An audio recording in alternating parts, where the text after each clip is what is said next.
로시 호데시 사메ach, 새로운 한 달이 또 시작할 때 하나님께서 우리를 또 새롭게 시작하게 하시고 또 새로운 소망을 가지게 하시고 또 새로운 출발로 주님 앞에 주님의 계획을 듣습니다. 이 달을 향한 주님의 나를 향한 계획, 또 이 온 인류를 향한 주님의 계획, 또 온 우주를 향한 하나님의 계획 듣습니다. 주님, 이 시간 우리를 이 주님의 전략 회의에 참여하게 하여 주시고 주님의 어전 회의에 우리가 참여하게 하여 주셔서 하나님 앞에서 우리가 주님 얼굴을 마주하고 앉게 하여 주시니 감사합니다. 예수님의 이름으로 기도합니다. 아멘. 네, 다시 한번 쇼파르 지금 불러 주실래요? 네, 소리 다 같이 열고 같이 부를게요. 예, 나팔을. 쇼파르 있으신 예, 분들은 다 쇼파르 불러 주시면 네, 다 좋겠어요. 같이 부르면 듣겠습니다. 네. 네. 아달 월장.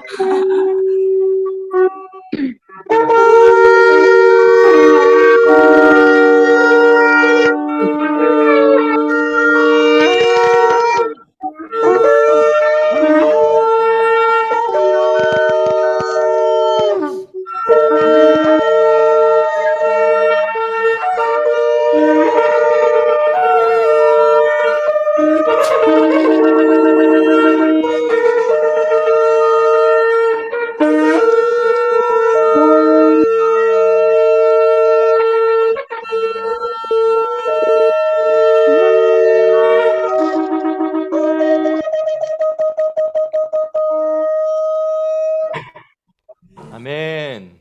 네. 감사합니다. 우리가 주님 앞에 섭니다. 아달월, 아다르, 그 알렙, 달렛, 레쉬 이렇게 해서 아달 이렇게 하는데요.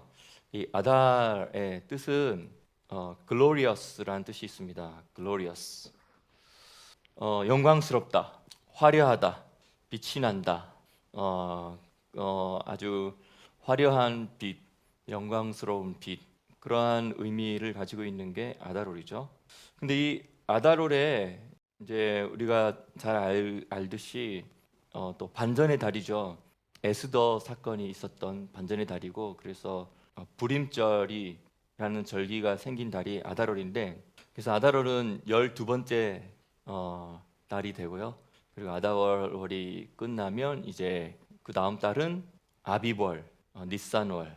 그래서 유월절 어린 양, 유월절 어린 양을 통하여서 우리가 대속의 은혜를 경험하며 우리가 구속받는, 우리가 구속의 은혜를 경험하는, 속량의 은혜를 경험하는. 그래서 아비벌은 구원의 달이잖아요. 구속의 달이죠. 속량의 달이죠.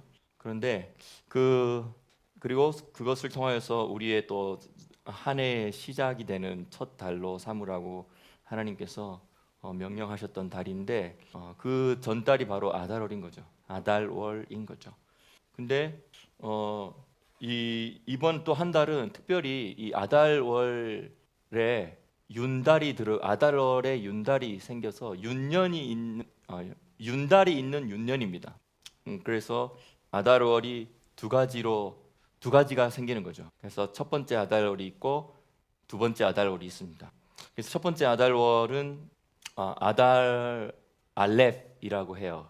그리고 두 번째 아달월은 아달 베트라고 부릅니다. 뭐 어떨 때는 아달 리숀이라고 하고 아달 쉐니라고 부르기도 하고요. 첫째 아달, 두 번째 아달이라고 부르는 경우도 있습니다. 근데 이 아달월에 그러면 질문이 있습니다. 첫 번째 아달월이 끼어 들어간 아달월일까요? 두 번째 아달월이 끼어 들어간 아달월일까요? 다시 말하면 진짜 아달월은 어떤 게 진짜 아달월이고 윤달 아달월은 어떤 게 윤달 아달월일까요? 이거는 1번, 2번. 한번 표시해 주실래요? 한번 재밌을 것 같은데. 첫 번째, 두 번째. 자, 이렇게 질문해야 되죠. 끼어 들어간 달이 윤달이 몇 번째? 첫 번째 달이 끼어 들어간 걸까요? 두 번째 달이 끼어 들어간 달일까요? 시작. 와. 네, 이거는 V입니까? 빅토리? 근데 이게 히브리적인 사고 방식들은 항상 좀 우리가 생각하는 것과 좌우가 바뀌든지 앞뒤가 바뀌는 것들이 좀 많이 있는 것 같아요. 우리가 그냥 자연스럽게 평범하게 생각하면 첫 번째 달이 원래 아달월이고 두 번째가 이제 추가된 거라고 생각하는데 반대예요. 그래서 아달 알렐이 첫 번째 먼저 오는 아달월이 끼어 들어간 윤달입니다. 그러니까 진짜 아달월은 두 번째 아달월이 진짜 아달월인 것이죠. 그래서 윤달이 다른 12개월 중에 다른 어느 달에 윤달이 생기는 경우는 없습니다. 윤달은 항상 이 아달월 12번째 달에 딱 맞춰서 윤달이 들어가면서 안 맞는 것을 이제 맞추는 거예요. 그래서 오늘의 주제는 윤달입니다. 그래서 다음 달에는 아달월에 대해서 또 이야기하겠지만 오늘은 왜 윤달이 있을까에 대해서 이야기를 하려고 해요. 아까 말했듯이 이제 아달월이라는 뜻이 위엄과 또 영광, 광채 그리고 거기에 합당한 장엄함과 웅장함과 화려함 이런 뜻까지도 함께 쓰여요. 그래서 아달이라는 말에 파생된 아디르라는 말은 고귀함, 위대함이란 뜻으로 또 파생된 단어로 쓰이고 있습니다.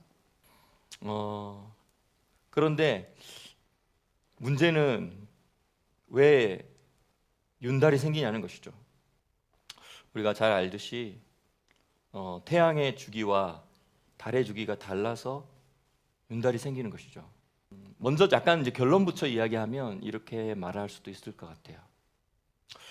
자연적인 현상은 태양의 주기와 달의 주기가 다르기 때문에 오차가 자꾸 생긴다는 거죠. 오차가 자꾸 생겨서 그 매년마다 한 11일 정도의 오차가 생기는 거죠. 그리고 두 번째 달이 2년이 지나면 한 22일의 정도의 오차가 생기고 3년째가 지나면 약 한 33일의 또 오차가 생기는 거죠. 그래서 이제 3년이 지나면 33일의 오차가 생기면 뭐가 문제가 되냐면 이 봄을 딱 맞이하여서 이제 추수를 새 생명이 막 자라면서 밭이 들이 초록색으로 쫙 바뀌고 그래서 이제 생명의 활발한 기운들이 이제 자연 세계의 자연스러운 질서 안에서 막 일어나려고 할 때 이게 그때 딱 맞춰서 아비벌이 맞춰져야 되는데 이게 자꾸 늦어지다 보니까 11일 늦어지다 보니까 한 3년 정도 지나니까 안 맞는 거죠. 근데 그래서 그걸 맞춰주기 위해서 한 달을 더 집어넣어 주니까 이제 맞춰지게 되는 거가 되는 것이죠. 그래서 우리가 이제 이것을 영적인 의미로 이해를 한다면 우리가 이 아비벌에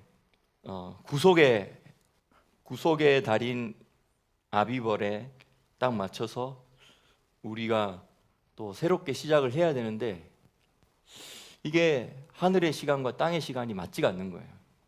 하늘의 시간은 하늘의 시간대로 계속 움직이면서 운행하면서 돌아가면서 이렇게 쫙쫙쫙쫙 움직이는데 이 땅에 있는 생명, 땅에 이 생명을 출산하고 또 생명을 낳을 수 있고 또 생명의 생명이 자라고 또 생명이 또 밤을 경험하고 생명이 낮을 경험하고 하면서 이렇게 또 어둠도 있고 빛도 있고 낮도 있고 밤도 있고 겨울도 있고 또 봄 여름으로 넘어가고 또 가을에 추수도 있고 다시 또 겨울에 또 동면도 있고 하는 이러한 반복되는 주기, 변화무쌍한 주기. 이 주기들이 왜 존재하느냐? 이게 전부 다 생명의 탄생과 생명의 성장을 위해서 이 땅에서만 허락되어지는 특별한 기회라는 거죠. 그래서 이런 것들이 전부 또 달의 주기에 맞춰서 움직이잖아요. 달의 주기에 맞춰서 바다나 물에 있는 물고기들도 달의 주기에 맞춰서 또 동물들도 식물들도 다 그 생명의 사이클이 거기에 맞춰지는 것이죠. 이 땅의 시간이죠. 이 생명은 땅하고 연관이 있잖아요. 그렇죠?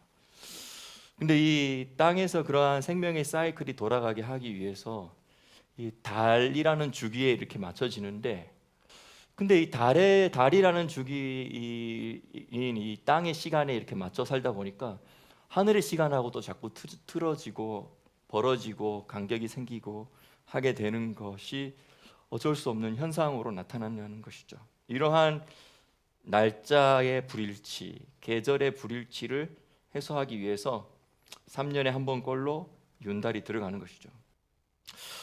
그래서 이 윤달은 보너스 달입니다. 특별히 지금 계속 생명에 대한 이야기로 이야기하고 있는데요. 윤달을 히브리어로 뭐라고 하냐면 샤나 메우베렛, 샤나 메우베렛라고 해요. 다시 말할게요. 윤달이 아니라 윤년. 윤년은 히브리어로 샤나 메우베렛이라고 하는데요.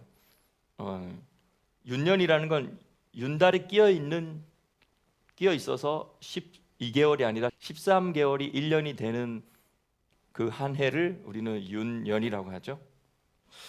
근데 이것을 샤나 메우베렛이라고 하는데요.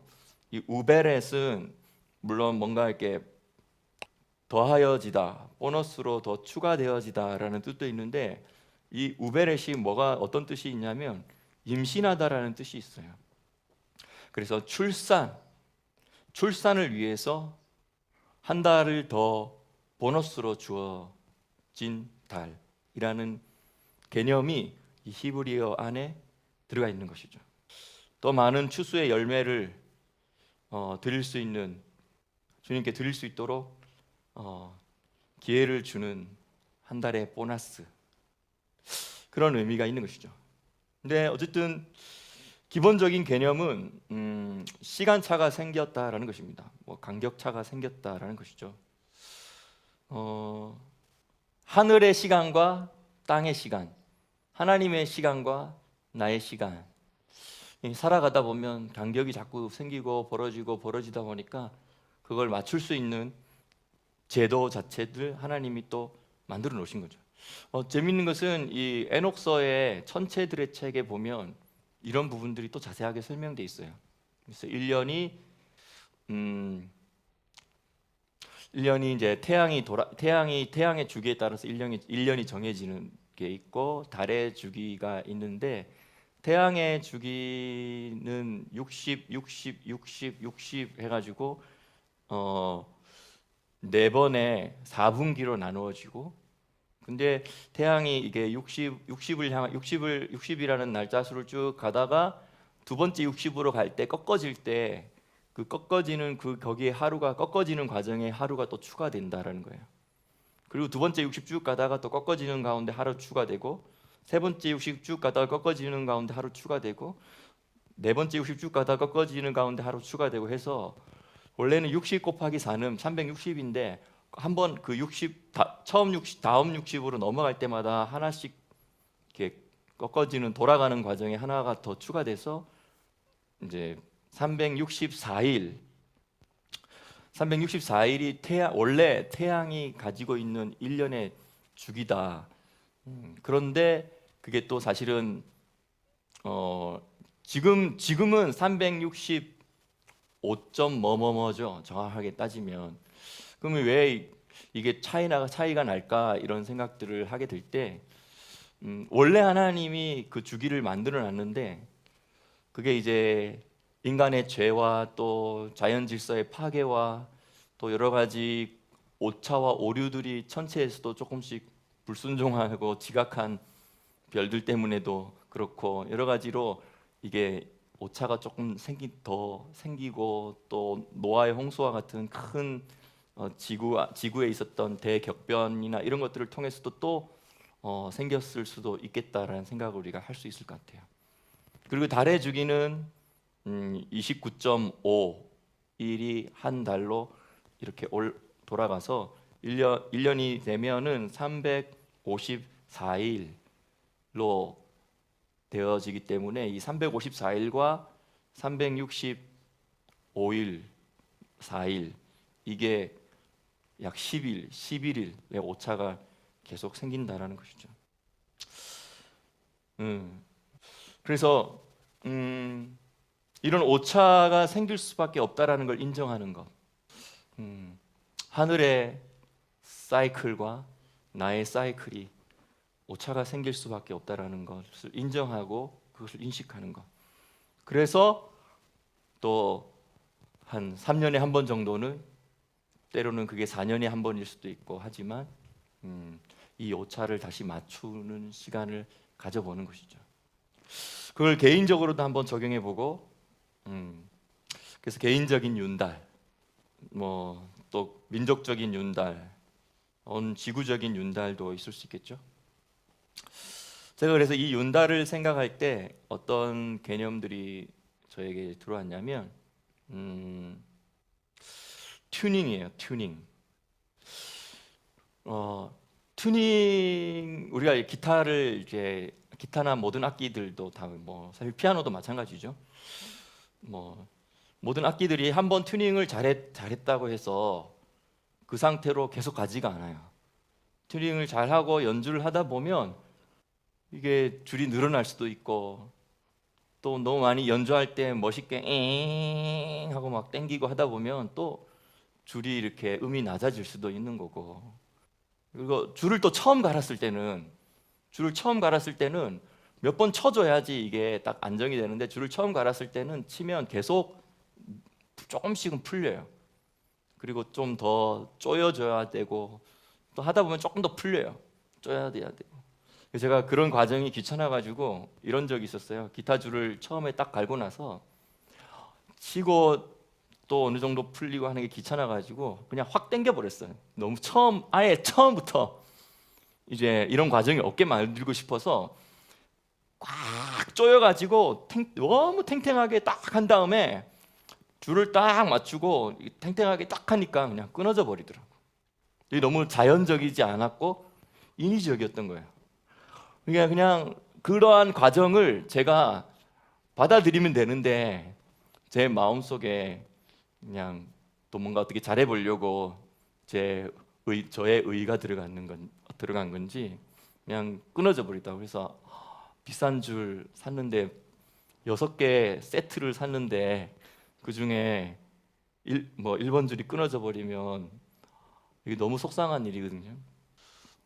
근데 어쨌든 하다 보면 튜닝을 계속 해줘야 되는 거죠. 그뿐만 아니라 적응이 잘 돼가지고 이제 세 줄의 그 튜닝 시즌이 지났다 하더라도요, 그래도 계속 튜닝을 해줘야 돼요.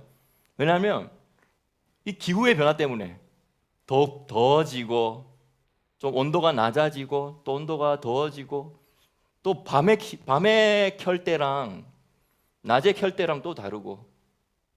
그러니까 이게 항상 튜닝을 할 수밖에 없는 게 악기라는 것이죠.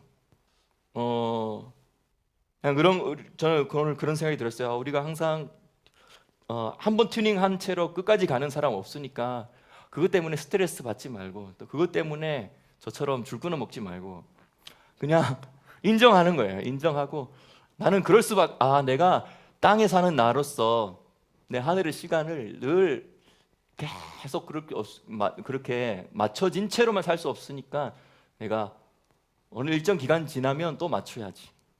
일정 기간 지나면 또 맞춰야지. 이렇게 생각하는 게 좋겠다, 이런 생각이 들었어요. 그저 얼마 전에 우리 막내 아들이 바이올린 이제 3년 반인가 배운 횟수로는 얼마 되지 않은데 지금 실력이 많이 늘고 해서 선생님이 인정을 해주고 해서 오케스트라에 이제 단원으로 저 뒷구석 끝에 이렇게 앉아가지고 이제 처음 한번 오케스트라 단원으로 참석을 했어요. 그래서 우리 여기 있는 분들이 같이 다 관람을 하러 갔어요. 늘 알던 이야기지만 그런데 이렇게 지휘자가 나와서 또 인사를 하고 하고 나서 바로 딱 시작하는 게 아니라 제일 먼저 뭐 하냐면 튜닝하는 시간을 하는 거예요. 그래서 이 오케스트라에서 가장 중요한 것은 근데 그 한번 뭐 연주 그 팀이 있었거든요. 그 팀이 딱 연주하고 끝나고 싹 들어갔어요. 근데 또 다른 팀이 들어왔어요. 그럼 또 그 사람들도 또 튜닝하는 시간을 가져요. 그래서 이 튜닝을 하면서 이제 여기서 첫음을 관악기인가요? 어떤 관악기가 소리를 쭉 내주니까 전부 현악기들이 거기에 맞춰서 쭉쭉쭉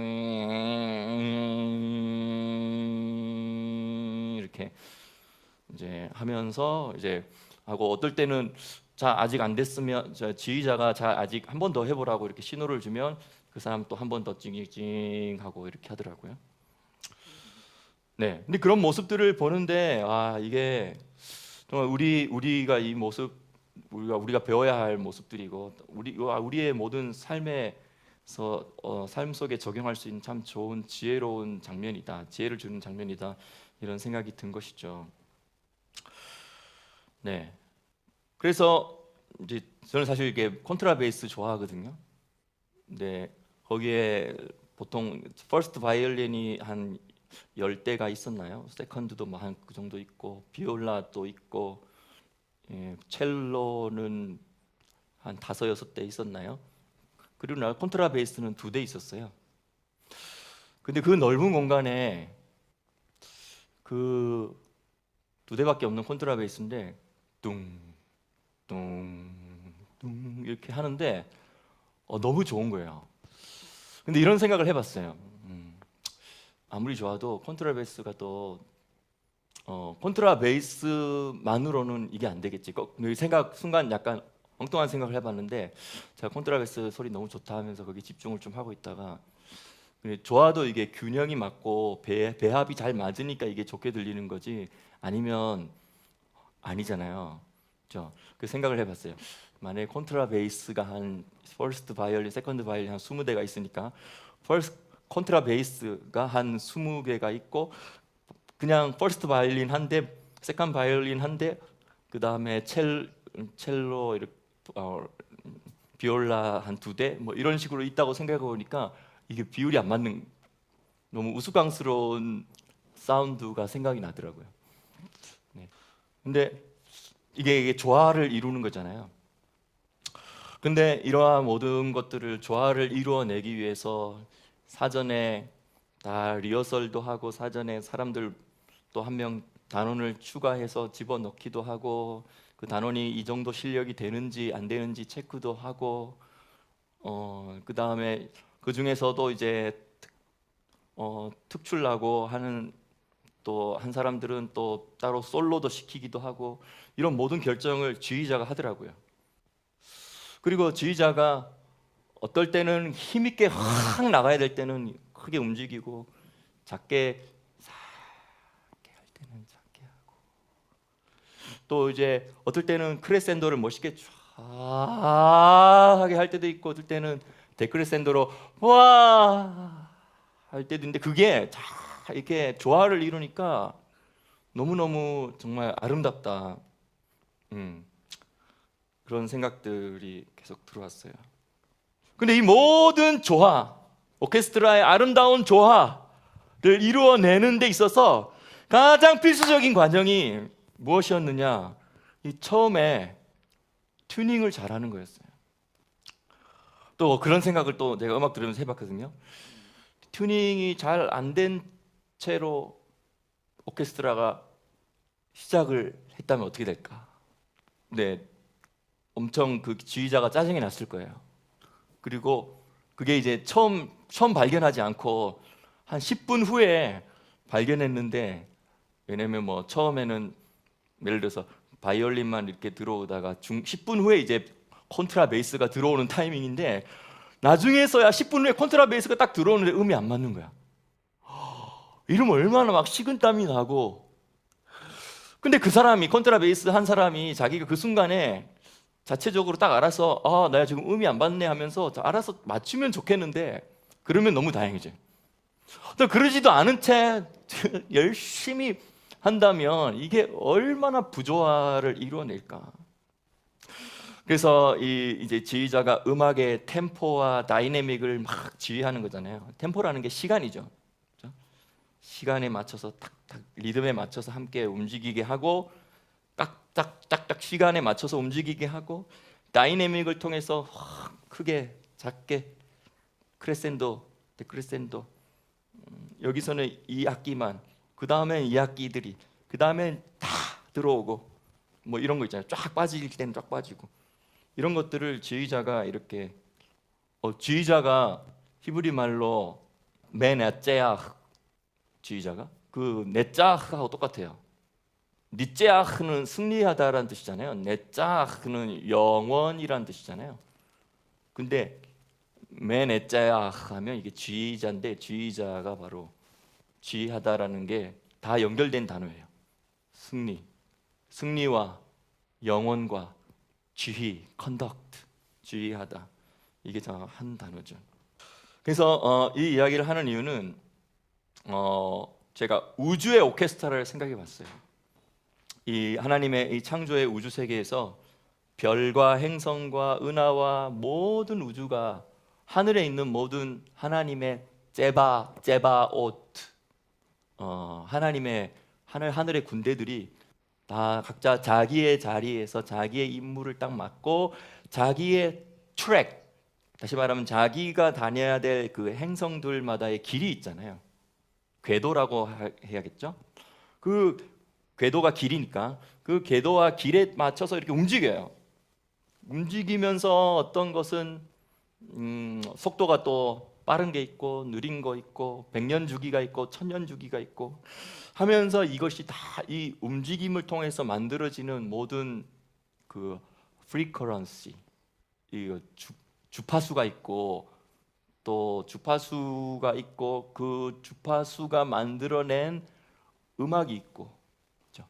그래서 이게 조화를 이루어서 맞아지고 있는데 이제 이 땅의 오케스트라도 하늘의 오케스트라랑 튜닝이 잘 된 채로 이렇게 울려져서 함께 아름다운 마지막 그 완성 작품을 이뤄내는 것. 그래서 이 장면을 좀 생각해 보게 된 것 같아요.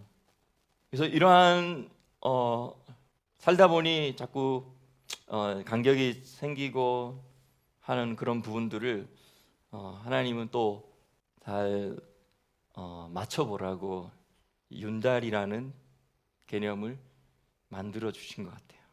그래서 시편에도 보면 시편 23편에 이렇게 여호와는 나의 목자시니 내가 부족함이 없으리로다.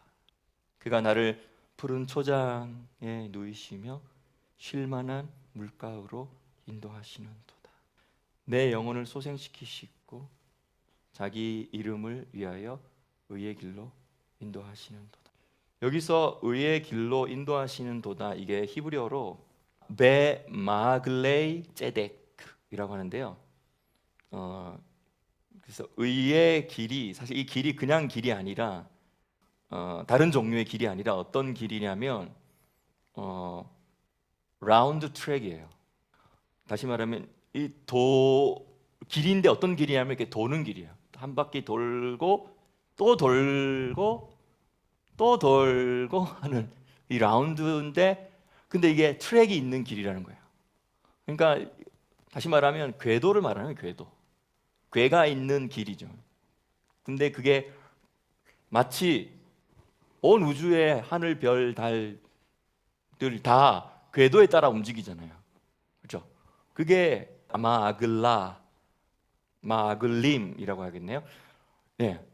근데 의의 마글라로 나를 통해서 의의 마글라를 통해서 나를 인도하신다라는 거예요. 그러니까 그냥 어떤 정해진 트랙도 없이 그냥 이번에는 이쪽, 저번에는 저쪽 이렇게 하나님이 나를 인도하시는 것이 아니라 하나님이 정해놓은 큰 트랙이 있는 거예요. 근데 라운드 트랙인 거예요. 그런데 그 라운드 트랙에 우리를 딱 집어넣어 놓고 거기서 이제 움직이는 거죠. 이게 하나님의 시간이잖아요. 절기잖아요. 그렇죠? 근데 이번에는 이만큼 움직였는데 잘 못했으면 다음번에 또 똑같이 또 그 자리 또 올 거거든요. 그 자리에 또 오면 그 자리에 또 와서 그때는 또 좀 잘할 수 있고 이번에 이건 잘 못했으면 또 다음엔 또 잘하고 이러면서 계속 사실은 반복 라운드 트랙을 따라다니면서 계속 주님이 나를 바르게 인도하시고 의로 인도하시고 의의 길을 안에서 나를 소생시키시고 내 생명이 자라가게 하시는 것이죠. 지금 이제 튜닝에 대한 이야기를 계속 하고 있는데요. 윤년과 튜닝에 대해서 지금 이야기하고 있습니다. 가끔씩 그냥 우리가 살아가다 보면 이렇게 핀트가 안 맞지 이런 말 쓰잖아요. 근데 이게 제대로 된 영어는 아니라 하더라고요. 한국에서만 쓰는 일본 영향을 받아서 한국에서만 쓰는 말이라고 하는데 어쨌든 뭔가 타겟이 안 맞고 뭔가 이렇게 이렇게 가야 되는데 이제 엉뚱하게 가기도 하고 이렇게 말해야 되는데 엉뚱하게 말하기도 하고 이렇게 생각할 줄 알았는데 결과적으로 다르게 생각하고 있고 그러면 이제 이 관역이 안 맞는다. 뭐 이렇게도 말할 수 있고 맞죠? 좌표가 안 맞는다. 이렇게도 말할 수 있죠.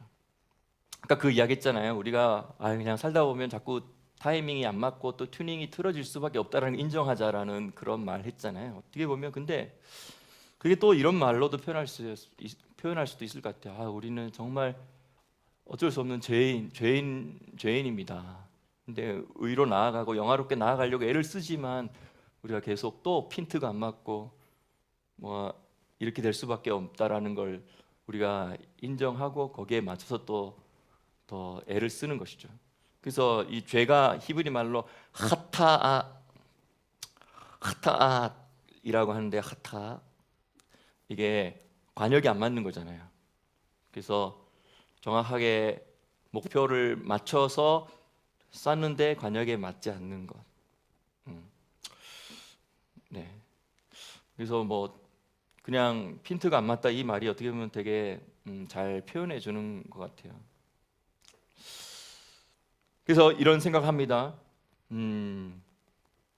그래서 우리가 정확하게 저 목표 지점을 향하여서 내가 딱 맞춰서 가면 좋지만 그런데 때로는 분명히 내가 관역을 정확하게 향해서 맞췄는데 이상하게 안 맞는 거예요. 분명히 정확하게 관역이 맞는데 그리고 딱 실행에 옮겼는데 뭐 1m 왼쪽으로 떨어지고 뭐 그렇게 되는 거죠. 이 왜 그러냐 하는 거죠. 이게 나의 이 관역을 잘 맞추는 여기에 문제가 있는 것이 아니라 이 총으로 말하면 0점 조준이죠. 이 0점 조준을 하는 여기가 안 맞으면 아무리 잘 내 눈에는 맞다고 생각하지만 사실은 결과는 엉뚱한 데로 가게 돼 있다는 거죠.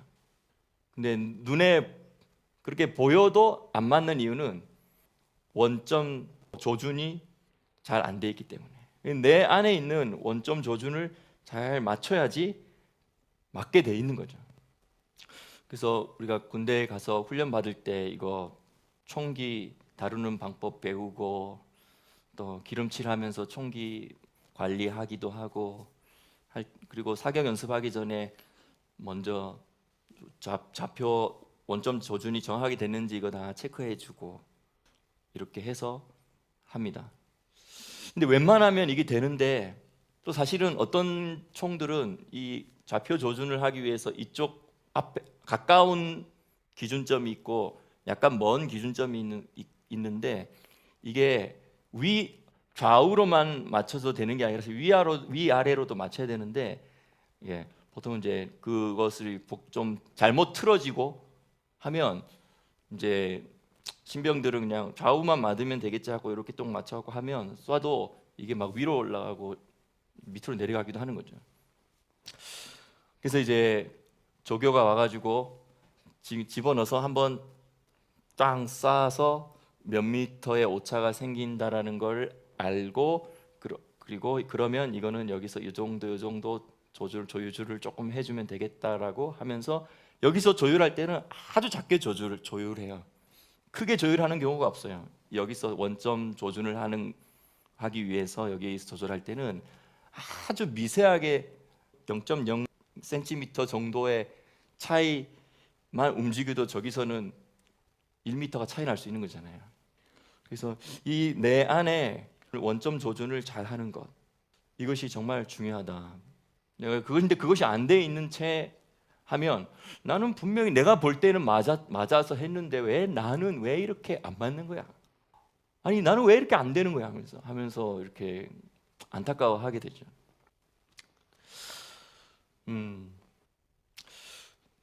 이제 이것은 내 안에서 내가 맞춰야 할 또 그런 조율이지만 우리가 관계 안에서 아주 넓게는 하나님과 나의 관계를 조율하는 것, 맞춰가는 것.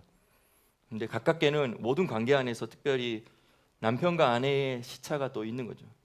타이밍이 있고 주기가 다르고 아내가 월마다 주기가 있는 것처럼 이 남자들도 주기가 있는 것 같아요. 근데 그런 것들이 또 함께 잘 맞아지고 서로 맞춰주고 때로는 한 타임 기다려주고 하는 그런 것들 통하여서 주기가 맞아지게 함께 가도록 하는 것. 공동체가 있다 하더라도 공동체가 함께 큰 주기가 돌아갈 때 그 주기에 우리가 함께 타올라서 함께 움직이는 사람들도 있지만 그렇지 못한 사람들이 있을 때 그들이 빨리 튜닝할 수 있도록 기다려주고 맞춰주고 하는 것. 뿐만 아니라 이제 예수님이 재림하시기 바로 직전에, 그죠? 이제 모든 하늘과 땅과 모든 오케스트라가 다 아름답게 조화를 이루어서 울리게 될 것인데, 저는 그게 바로 많은 물소리라고 생각하거든요. 많은 물소리와 같은 그 우렁차고 아름다운 영광스러운 찬양이 이루어질 때, 그죠? 또 뭐 약간 다른 개념이겠지만 어쨌든 제가 볼 때는 그것이 어쨌든 그 순간에 튜닝이 안 된 채로 불협화음을 힘있게 내는 사람이 있을 수도 없겠지만 있으면 안 되겠죠. 거기 안 된 사람은 거기 없을지도 모르겠죠. 어쨌든 하나님께서는 기회를 주신다는 거죠. 또 기회를 주셔서 지금 주기가 안 맞는 거 맞춰라. 조금 벌어진 거, 너무 좁혀진 것 서로 맞추고 하라고, 이 주기를 맞추라고 기회를 주시는 것이 바로 이 윤달입니다. 그래서 이번 한 달 윤달 동안에 아달월에 아달, 위엄 있고 영화롭고 영광스럽고 장엄하고 웅장하고 그 화려함, 그 마지막 12번째 달에 그 하나님의 계획을 우리가 잘 팔로우업 할 수 있도록 우리가 아달 알레프, 아달 리션, 이 윤달에 그 마음을 품고 기대하면서 한 달을 또한 살아보는 것이죠. 그러면 우리의 기준인 어디에 맞추냐? 기준에다 맞춰야 되잖아요. 우리가 맞춰야 될 기준이 바로 토라인 것이죠. 제가 이거 한 개만 하고 맞추려고 해요. 혹시 화면 보이시나요? 여기에 우리가 토라라는 거 이야기했잖아요. 이제 우리의 기준이 토라라는 거 지금 이야기하려고 하는 거예요. 토라라는 게 이제 위에서 아래로 주신 생명의 가르침입니다. 토라 안에 그 안에 들어가 있는 야라라는 동사가 위에서 아래로 쏟아라는 뜻이 있죠. 네. 또 우리만 주님이 우리에게 주신 그 목표를 향하여서, 관역을 향하여서 잘 맞추려고 하는 것이 아니라요. 주님도 사실은 우리에게 관역을 맞추고 우리에게 쏘시는 거죠. 그게 토라죠. 근데 여기 이제 이런 이야기가 있어요. 인간이 이렇게 됐네요. 인간이 궁궐을 짓는다고 생각해 보세요. 그러면 자신의 지혜대로 짓는 것이 아니라 장인의 지혜로 짓는다. 기술자가 필요하다는 거죠. 그리고 장인은 자기의 지혜에 따라 짓는 것이 아니라 방과 복도를 만드는 방법을 알기 위해 계획과 청사진을 사용한다. 건물을 짓는데 계획과 청사진이 쫙 나와 있지 않고 그냥 그날 주어지는 그날의 재료에 따라서 오늘 여기까지 이렇게 하면서 만들어 가지 뭐 이렇게 할 수 없는 것이죠. 예, 이미 청사진과 계획, 설계도가 있다라는 것이죠. 그 설계도에 따라서 건물을 짓는다는 거예요. 근데 거룩하신 분, 그분께서도 똑같이 하셨다. 그분은 토라들을 자세히 들여다보면서 세상을 창조하셨다. 토라가 뭐라고 표현하는 거예요? 설계도라는 거예요. 온 우주 만물의 설계도. 그러면 만물이 있기 전에 뭐가 있었다? 토라가 먼저 있었다. 그리고 이 만물을 창조하신 분이 물론 그 말씀으로 창조하셨지만, 근데 하나하나 창조해 나아가는 그 과정 가운데 토라를 자세히 들여다보면서 하나씩 창조를 하셨다라는 이 표현을 하고 있어요. 그래서 여기 보면 이렇게 적혀 있는데, 이거는 아람어기 때문에 토라라는 히브리어가 아람어로는 오라거든요. 오라. 같은 뜻이에요. 근데 나는 토라를 자세히 들여다보면서 우주를 창조하였다. 이렇게 표현된 글이에요. 탈무드에 나와 있는 글인데요. 우리가 물론 요한복음에서 태초에 말씀이 계시니라. 이 말씀이 하나님과 함께 계셨고 이 말씀은 곧 하나님이시니라. 만물이 그로 말미암아 창조되었을 때. 그래서 그 말씀을 이렇게 이해할 수 있을 것 같아요. 태초에 말씀이 계시니라를 태초에 토라가 있었느니라. 근데 그 토라 자체가 또 예수님이신 것이죠. 그리고 토라를 들여다보면서 세상을 창조하신 것이죠. 그래서 이 모든 우주 만물이 토라에 따라서 창조되었기 때문에 그 인간에게 하나님이 토라를 주셨을 때 이 인간이 이 토라에 따라서 살면 온 우주 만물의 조화를 이루면서 살게 되는 것이죠. 그리고 인간이 그 토라의 계명들을 수행할 수 있도록 하나님이 온 우주 만물을 그렇게 설계해 놓으신 것이죠. 이 토라가 하늘에서 땅으로 우리에게 주어진 이유는 이 토라가 실현될 수 있는 장소가 바로 이 땅이기 때문입니다.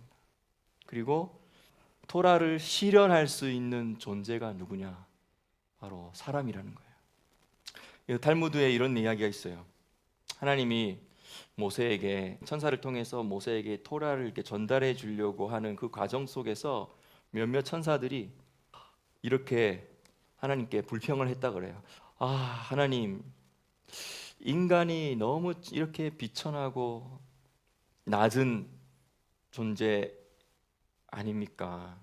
정말 이러한 토라를, 영광스러운 토라, 위엄의 토라를 받을 자격이 없는 것 같다라고 하면서 하나님께 항의를 몇몇 천사가 했대요. 그래서 당신의 위엄을 하늘 위에 두어야 하는데, 온 우주 만물의 원리인 그 토라를 말하는 거죠. 근데 이 연약한 인간이 무엇이기에 당신은 이 연약한 인간에게 토라를 맡기십니까? 하나님의 말씀은 대답은 뭐냐면 이것이 땅에서 토라가 이루어지고 땅에서 이것을 실현해낼 수 있기 위해서 이것을 실현할 수 있는 존재는 사람밖에 없다는 거죠. 이걸 소에게 주겠어요? 양에게 주겠어요? 나무에게 주겠어요? 고래에게 주겠어요? 이 온 우주 만물의 원리를 하나님 토라를 보고 만들어 놓고는 이제 땅에서도 그것이 이루어지게 하려고 하는데 사람밖에 없는 거예요. 그래서 우리가 이 토라에 따라서 하나님이 우리에게 딱 쏘아서 준 이 토라에 따라서 우리도 거기에 맞춰서 딱 우리가 쏘우면 이게 바로 죄가 아닌 이게 바로 의가 되는 것이고, 그리고 이것이 바로 하나님과 나를 연결시켜 주는 것이고, 그리고 이것이 바로 내가 하나님의 영광스러운 계획 안으로 들어가는 방법인 것입니다. 근데 이것이 매번 주기가 안 맞고 또 틀어지고 할 때가 있다 하더라도 하나님께서 또 맞추라고 하시고 또 맞추라고 하시고 하면서 우리를 격려하고 계십니다. 네, 저번 주는 계속 하나님께 저에게 우리의 혼을 더 아름답게 만들라고 격려하고 계신 그 하나님의 마음을 제가 저번 주에 계속 받았거든요. 근데 이번에 아달월 이 알레프를 시작하면서는 하나님이 이 윤달을 주신 이유, 더 우리에게 기회를 주시면서 우리에게 아달, 다시 말하면 영화롭고 영광스럽고 위험찬 그 최종 목표를 기억하고 너가 그곳에 이르러서 튜닝이 잘 된 채 오케스트라의 하모니를 이룰 수 있도록 이 한 달을 잘 보내보지 않을래? 라고 하나님께서 말씀하시는 것 같아요. 네. 다시 한 번 더 우리 옆에 사람이 없군요. 예. 옆 사람들에게 말해봅시다. 로시 호데시 사메아. 네. 이 시간 한번 다 같이 기도하겠습니다. 기도하실 때 우리가 마이크 켜실 수 있는 분들은 마이크 켜시고, 그 다음에 쇼파르를 불러주실 수 있는 분들은 또 쇼파르를 불러주시고, 오늘 나눴던 이 메시지 특별히 윤달에 대한 이 개념들을 생각하시면서 여러분들에게 윤달을 주신 이 하나님께 감사하면서 이 한 달을 거기에 잘 맞춰서 사는 여러분 되기를 예수님의 이름으로 축복합니다. 저 오늘 말씀 들으면서 그 마음 너무 많이 들었어요. 이 중 예배 자체가 마음을 튜닝하는 예배로 하나님이 주신 기회구나. 네. 그래서 비록 소리와 음질은 아름답지 않았지만 우리는 서로 마음을 듣고 있고 서로 사랑하고 있는 하나님과 귀를 맞추고 계속 서로 맞추면서 또 오늘 이 예배의 어떤 메시지와 또 이렇게 같은 이 상황을 연출해 주신 우리 주님 아버지께 감사드리며, 또 여기에 대한 모든 또 감동들은 또 시간이 나는 대로 글로 써서 올려드리겠습니다. 우리 내 주를 가까이 찬양 마지막으로 한 번 더 올려드리고 아달월 알레프 예배 마치겠습니다.